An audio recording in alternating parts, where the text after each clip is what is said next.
And next to Lucy, we have great panelists joining us today. So one of them starting basically here. Please welcome Miguel. Wesselmann, who's the CFO and founder of Suena Energy. Suena is a short for sustainable energy application. It's a startup based out of Hamburg and a 100% digital and AI-based power trader for large-scale battery storages and renewables. Welcome, Miguel. Thank you. Next is Christian. Christian is kind of our full package, both founder turned investor. He was previously the founder of Fresh Energy, generating unparalleled insights based on smart meter data, which he then sold to EWE in 2020 and is now the investment director at SPRIND, the Federal Agency for Disruptive Innovations. Welcome, Christian. And then last but not least, please welcome Bart. Bart is the CCO and VP Climate Tech at Enjins. Enjin is the leading data and AI engineering company for climate tech companies and venture capital. Enjin develops customized AI use cases and modern data architectures. Welcome, Bart. Thanks. Lucy, you made a great introduction and also highlighted the capabilities of AI and especially in the forecast space. I think AI has been somewhat the buzzword of the century right now, and a lot of the topics that previously have been called machine learning or just software are now labeled as AI. So I would love to start that panel with a first question where I would love you guys all each spend 2 minutes on what is really AI, or what do you understand when we're talking about generative AI, and what's the role that it's going to play for the energy transition. Miguel, as you are applying AI on a day-to-day, maybe you can start.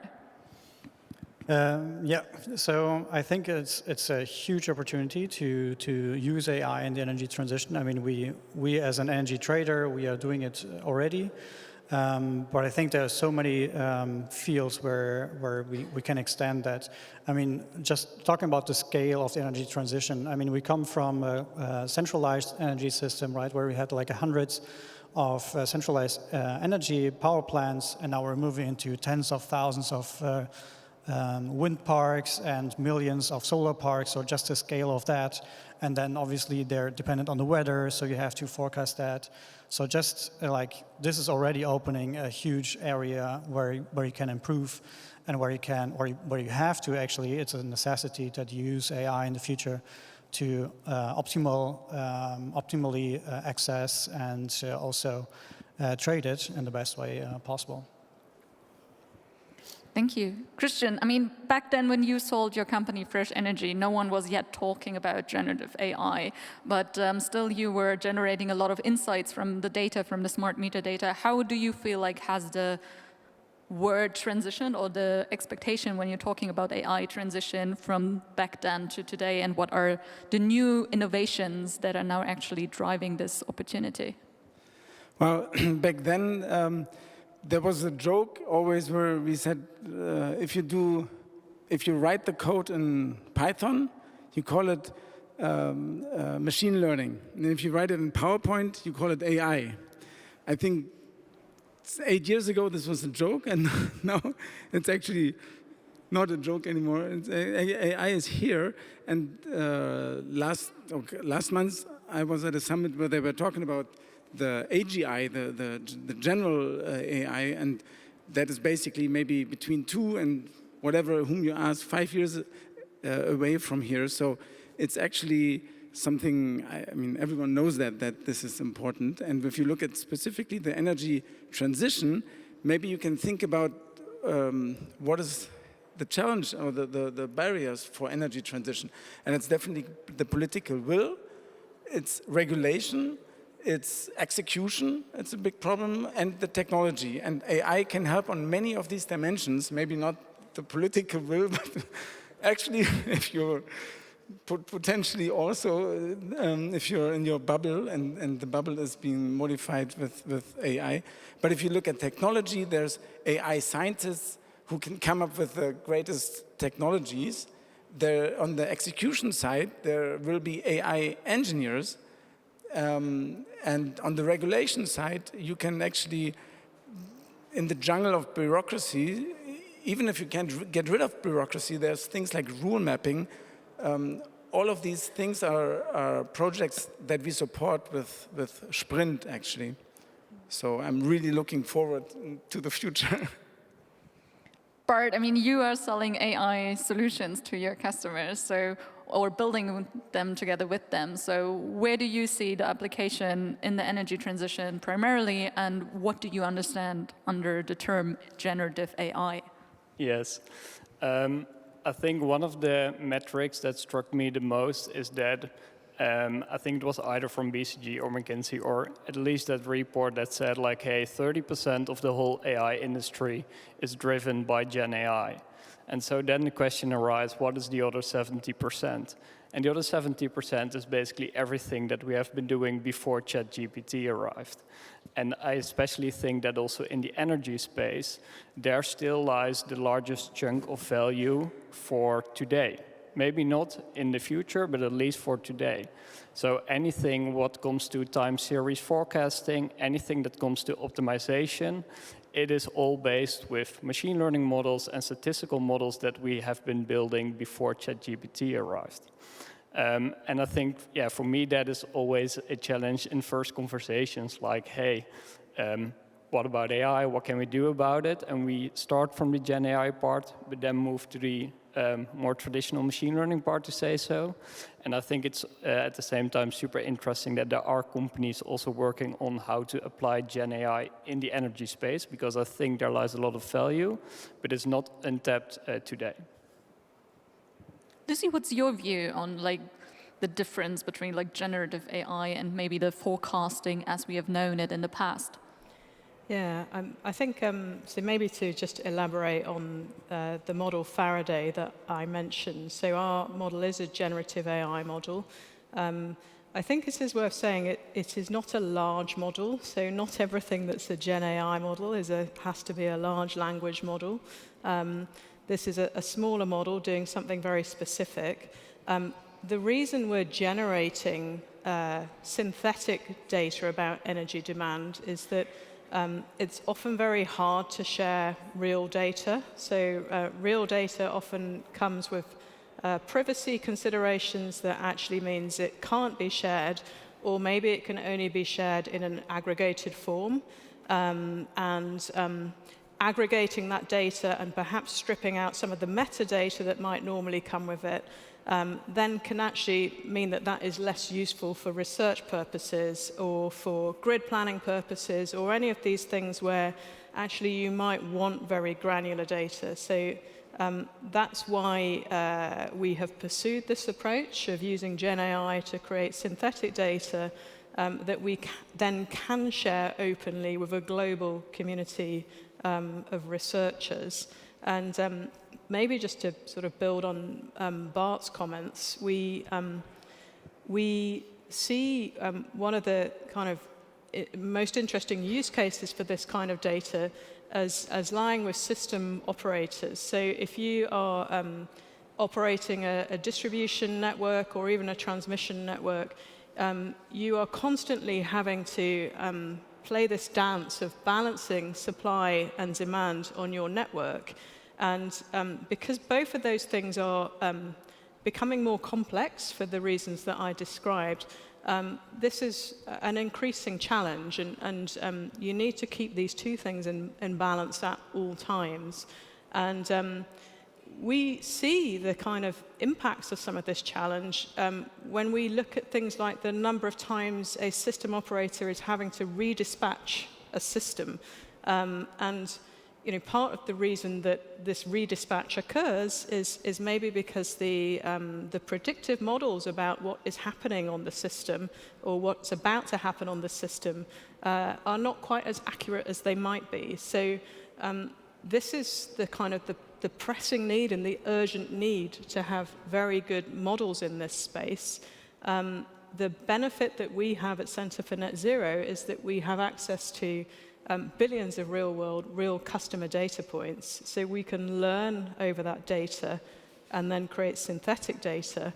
But because we also have access to real customers, We can also create scenarios that maybe don't exist in the historical data because they are scenarios about the future of energy. So to give you an example, we might want to explore behaviors that investigate vehicle to grid or vehicle to building. We might want to investigate behaviors around negative pricing in the electricity system, which we're seeing increasingly more of. So if we want to understand these behaviors very rigorously, we can develop and run field trials with our customers around the world. And then what we are doing actually is we're using causal ML. So we're taking both machine learning and causal inference from these field trials and integrating the two into our modeling. Mm-hmm. And maybe forwarding that to you, Miguel. I mean, you mentioned just now the lack of available data. Like, how are you handling that with Suena? Is that a challenge? And what other challenges do you see to actually apply the full potential of AI in your day-to-day? Yeah, so when we talk about AI, obviously we have to, in the energy space, we also have to talk firstly about digitalization, actually. And we have seen this in past projects where, one of the solutions that we offer is not only the full service trading where we do everything for the customer, but another solution is that we also integrate our software solution into utilities, already existing in trading environment. And we had some time in the past where we discussed it with this utility about integrating our solution. We had so many technical calls with them, but in the end it turned out it was not feasible for them because they were not able to connect. And so this was a really big issue, obviously, and in the end we ended up to do again the full service trading for them. Yeah, and when it comes to forecasting, I think there again we can improve there. We also had a project now with a wind farm, for example, or wind park, where we get always feedback how the wind park is producing, and now in the winter time, it was just shut down at some point, and they told us, okay, there's icing risk, so it's just too cold. Which I thought, okay, I mean, this has to be predictable, right? I mean, you have to have something in place and not just shut down immediately. And for us, obviously, then we have to buy back the positions that we already sold and the energy that we thought we were going to produce. So I think there are so many fields where we can improve and which would make it much more easier. Mm-hmm. And maybe if I can add to that, I think any AI game there is actually a data game there is. Because eventually you want to forecast better. And as an example, we have been working with an energy supplier. One of their clients was a large football stadium. And we started with looking at all the actual energy data or the energy consumption that they had. And we tried to model it and we tried to figure it out. But at some point we asked like, hey, but when is Taylor Swift having her concert here, or when is the next football match? Because that is going to decide how much energy is going to be consumed. So you can do a lot of smart things on it, but if you have the actual data on when those type of events happen, for instance, you are way better in eventually modeling and therefore forecasting your problem. And I think, yeah, it is all a data game, and synthetic data can definitely help out there, such that you feed way more information in it, such that you can even get better models out of it. Yeah, and if you have the data, you also have to make sure it's clean enough so that you can use it. And if you talk to people from the industry, they right now the energy industry, they often say, oh, it's wonderful, we hired the best people now in AI. And when you ask them, so what are they doing? First we start with data cleaning. Right? So all the great applications you may think of, they're still not yet in the utility in the industry, I think. So. Interesting. I mean, last Friday, the CEOs of E.ON and RWE basically addressed that the energy transition has to be addressed more end-to-end, and argued that there is a coordinated approach to power generation, transmission, and distribution necessary for a successful energy transition. If we now kind of like translate that to also how AI is being used or applied to the energy transition, do you think that there is some sort of like the foundational model for energy required that everyone is then building different types of applications up on? Or do you see that there's going to be a lot of different models, specific trained for individual use cases? Lucy, I would be curious, like, what do you think about that? Well, first of all, I think that the comment about taking a more end-to-end approach, my interpretation of that would be that we need to think much more about the consumer than we may have done in the past. And as Miguel said, in the past we've had a very centralized energy system. So, a lot of not just in terms of the infrastructure, but also in terms of where decisions and control has been vested. And I think because we are moving now to a much more decentralized system, in which the consumer actually owns some assets which are part of the future energy system. So this is due to things like the electrification of transport and heating and cooling. Some of these things they're in your houses. So you are part of this future distributed energy system. So I think AI can certainly have a role in helping consumers participate in a very kind of people-friendly way. So we've talked about, or we've certainly alluded to, things like real-time control of different technologies using digital and data.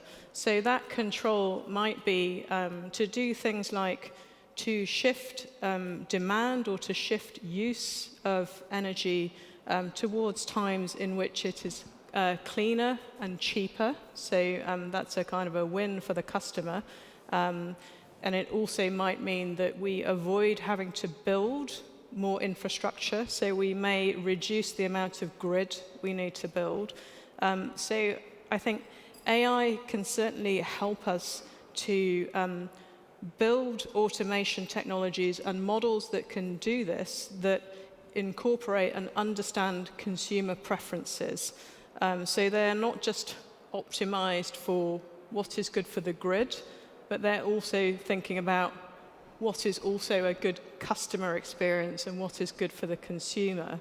To your question about will we see lots of different, I think we will see over the next 5 years or so, or 5 to 10 years, I think we'll see a proliferation of different foundation models in energy, just as we're seeing in other sectors, a proliferation of different models.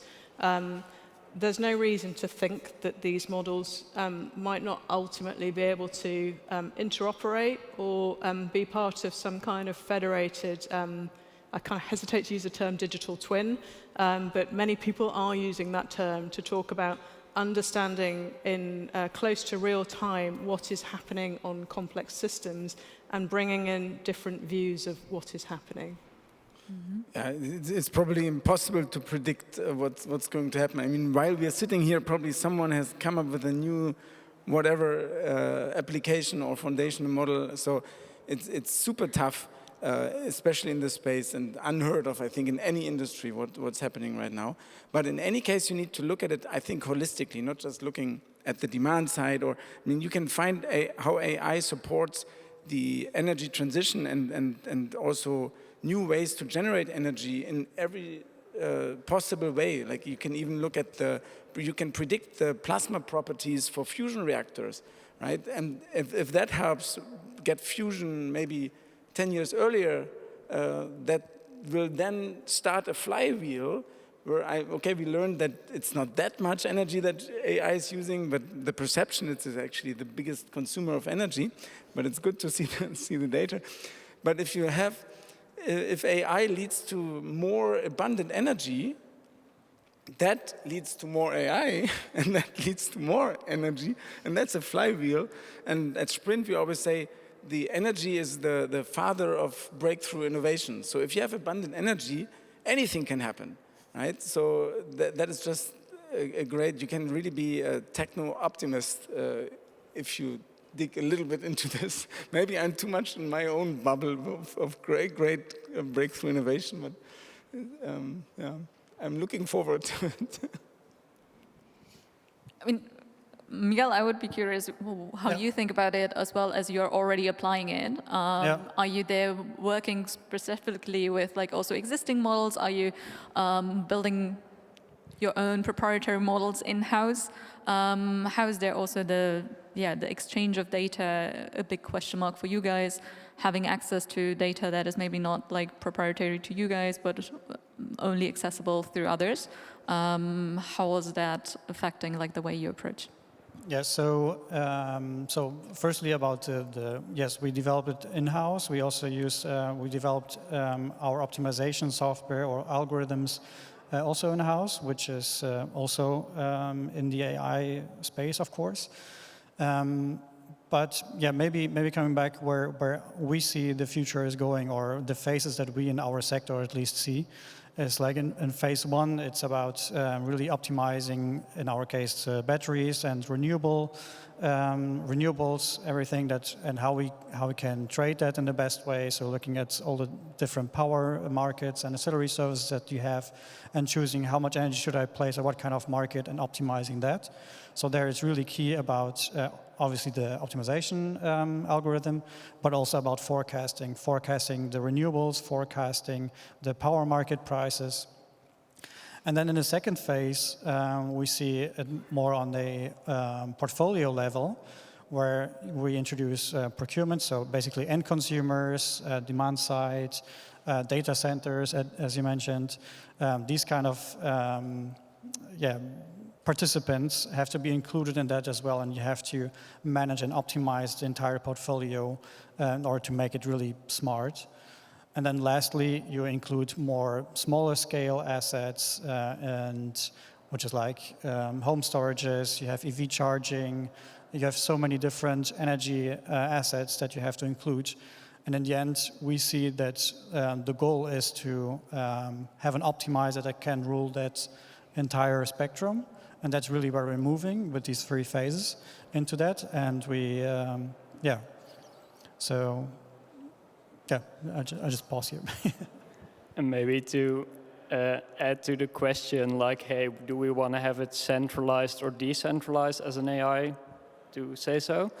I think especially in the Netherlands, where I'm mostly also focused on, there are quite some players that have such a large influence on what's happening on the energy market that basically their forecast is also derailing their actuals in that sense. So what I mean with it is like they have so many companies where they provide their forecasts for. Those forecasts translates into, for instance, hey, I'm gonna discharge all my batteries. Then all batteries are discharging, and therefore kind of it drops. So they're really working hard on like, hey, how can we make sure that throughout my client portfolio, I'm making sure that not everyone is following the same mechanism, because otherwise you have a self-fulfilling prophecy in that sense.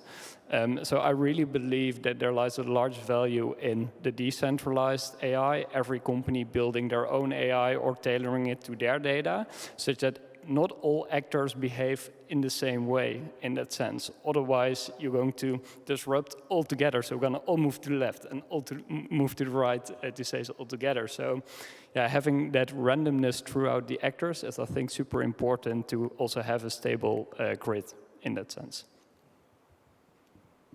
Interesting, yes, because I was just following, and I thought the argument is exactly the other way around, that if you have one orchestrator, you will actually don't have that effect of everyone moving at the same time, doing the same thing, but you know how, as you said, basically aligning the interests of all different stakeholders, so that you can actually balance the entire grid for everyone and not only for one. Lucy, there may be any ideas on how to also align and bring everyone onto the same table and basically following the same goal? Yeah, I mean, it's it's an interesting topic. I think so. I talked about how we have a principle of open and are aiming to share. So our synthetic data is, I guess, it's a bit of a hybrid. It's a little bit about what we are seeing in the system right now with new technology, with digital and data. With time of use tariffs or tariffs that change price according to different conditions. So it could be the time of day, it could be a carbon signal or something along those lines. So we have some data about what that system, what these behaviors look like now. And we have some data, as I said, from our field trials with customers about what future conditions might look like. So I think in sharing this data, we are enabling other researchers to investigate different scenarios, and this can help with policy making, so thinking about the impacts of different policies, but can also help with things like decisions about where to invest, where to build more grid, where to strengthen existing grid, and where maybe alternative policies such as increasing use of smart grid and flexibility might be good alternatives in certain locations or in certain places and times. So I think that's important. The other thing that I think is important is an opportunity to really kind of test and learn about these models in a representative environment. So energy, you know, in very many places, energy is a very heavily regulated industry, and what that means is that there can be a lot of caution about newer technology. So whether that's Gen AI or synthetic data or anything that looks a bit emerging in its nature. And so I think one of the roles of regulators, for instance, is not just about thinking about this is the framework that we're going to put in place, or these are the rules that we're going to have, but is also thinking about how sandboxes, for instance, or kind of reference environments can be created that enable innovators to develop and test these technologies, ultimately learn from that, and move a step closer towards the actual possible deployment of these technologies as production grade models or production grade technologies that could actually be integrated into a real world system. Because I think one of the challenges that innovators will often encounter is that they can develop a kind of pilot or a trial of some kind of technology. They can effectively kind of have a proof of concept, but there is no route to actually then deploying that in a real world context. So I think that's also important here to understanding the full potential of these technologies. Yeah. Maybe to add to that, I think around 6 or 7 years ago, 85% of all data science projects didn't make it into production. So 85% of all data scientists that worked on an algorithm or these kind of things, it was never deployed. Therefore, it also didn't gain any commercial value in that sense. It is indeed shifting due to also that the market is more maturing. If you look on the one side, people are now enthusiastic to work with AI, which also helps on the adoption side, whereas 10 years ago, you had to convince people on using an algorithm. Now people are asking for it. And on the other side, also on the technology, it's maturing really fast. So I really see indeed kind of like the number of projects that do make it in production, that really deliver value today and tomorrow. Yeah, that's going rapidly over the day. And also, yeah, super exciting to see all the innovative groundwork you're basically doing to see like, hey, how can we really utilize the latest innovations, whether it's more in the foundational model, to also incorporate that in the energy space, which is maybe more a traditional machine learning game still, but I expect it will change over time. And how do you see then the interaction or the connection of having still the human being involved, and then also at some point like trusting the AI enough, as you said, having kind of like this environments where they can actually be tested and validated. But I think like one of the key questions with AI is still like that there is no verification process, right? So how do you see that also, the transition, handing it over at some point to an AI? Yeah, go ahead. I think it's all about convenience, right? I mean, as a student, I used to be chauffeur, and I knew all the streets in Berlin. And now, I mean, that was 30 years ago, and now I use always Google Maps, and I never challenge if this is actually the fastest way, what Google Maps tells me is the fastest way. I just trust it, right? Because it's super convenient, and I don't know anymore if it breaks. Although I used to be a chauffeur, I don't remember all of this because I turned stupid on that sense. Maybe not only in that sense. But so what I want to say is, of course you're going to trust AI at some point. It's also going to happen, right? And it's a little bit also scary to think about. I mean, I was saying energy, we at SPRIND, we always say energy is the father of all breakthrough innovation.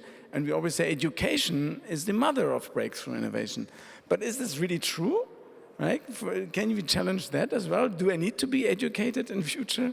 Maybe I'm totally going in the wrong direction here, but yes, I think we will trust AI if we have a more convenient life. I like the philosophical part of indeed as a direction to take.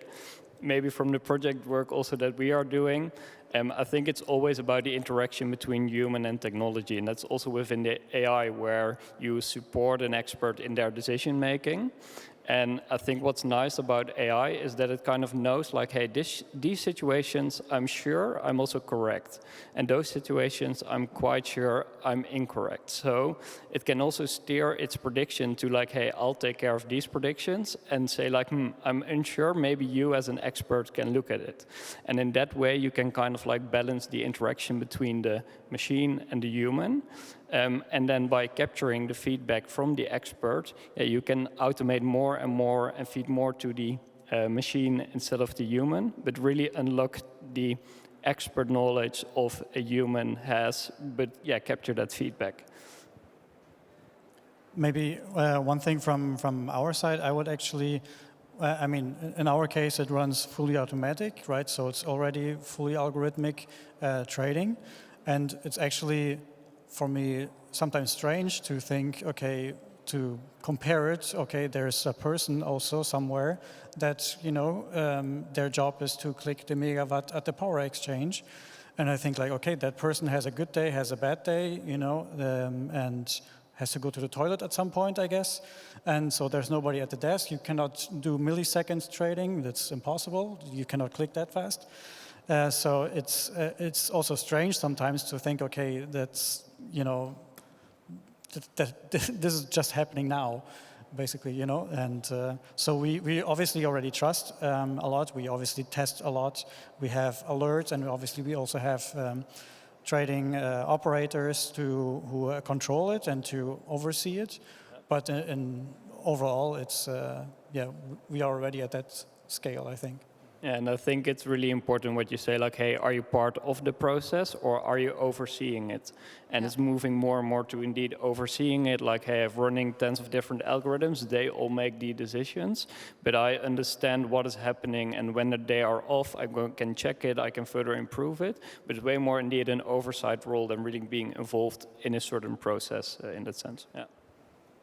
As we are like slowly coming to an end of our panel, although I think we could discuss for probably a couple of hours more, I would love to ask you guys 2 more questions where I would love to have like your individual answers.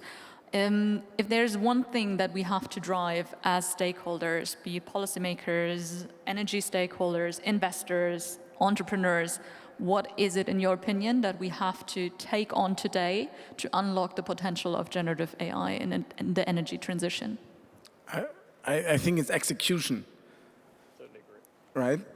So technology is there, you just have to implement it. And I would like to make an example. In the energy industry, the utilities used to all jump on the charging station wagon. They were all saying, oh yeah, we are innovating, we have charging stations. And most of the utilities put exactly one charging station in front of their headquarters, and then they took pictures with the mayor, and they were saying, wow, this is awesome, we are super innovative. And that was it, right? No more distribution of more charging stations back then. It's getting better, but I think we have to make sure we are using the technologies out there. I totally agree on the execution part. Tend to say, let's stop talking about AI, but just really build it. There are tons of people that know how to do it. They can also do it in a safe way. AI is going to be off, humans also going to be off. AI is biased, humans also going to be biased. But the only thing to do is start small, go live, and from there iterate and learn. And yeah, it's all about execution, I think. Yeah, I think I can You're just... building, you're building already. Same. Yeah, no, definitely just to, same perspective. Yeah, we do see, for example, when we talk to utilities, and they are now in the decision, okay, make it or buy it. And so they are seeing, okay, really interesting market, large-scale batteries, but, and obviously they don't want to like end up being the last ones entering into that market, so they're really struggling with that. So I think, yeah, it would have been better probably for them to have executed before. It's good for us now because we have the solution to offer it for them.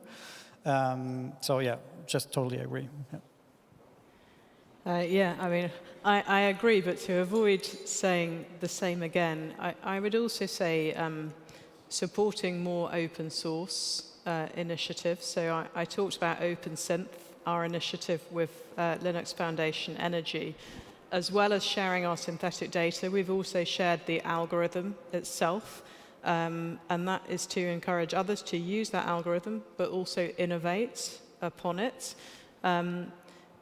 This is a relatively young initiative, but we've already seen some participation from Ando, so that's a DNO in the Netherlands, and also from Hydro Quebec, which is an integrated utility in Canada. So they look after generation, transmission, and distribution. So we're already seeing how taking an open approach can really help innovation to flourish and thrive. And maybe in general, like not just utilities, but I think we in Germany, in Europe, we have to stop trying to be the referee. There's a World Cup going on, and China and US are fighting in this World Cup, even US within itself with open AI, with Google, with X, and DeepSeek in China. They're like crazy fighting. And no one cares about Europe, and we're trying to be the referees. And the problem is, the LinkedIn founder, Reid Hoffman, once said, just last month, he said, no one likes the referee, no one cares so much, in this case, especially about the referee, and the referee will never win. So maybe that's another thing we should stop. We should start action. Amazing. I think what I take away is that AI is not just a buzzword, but it's like really a powerful source for us shaping the future of the energy transit, or for us as the energy market.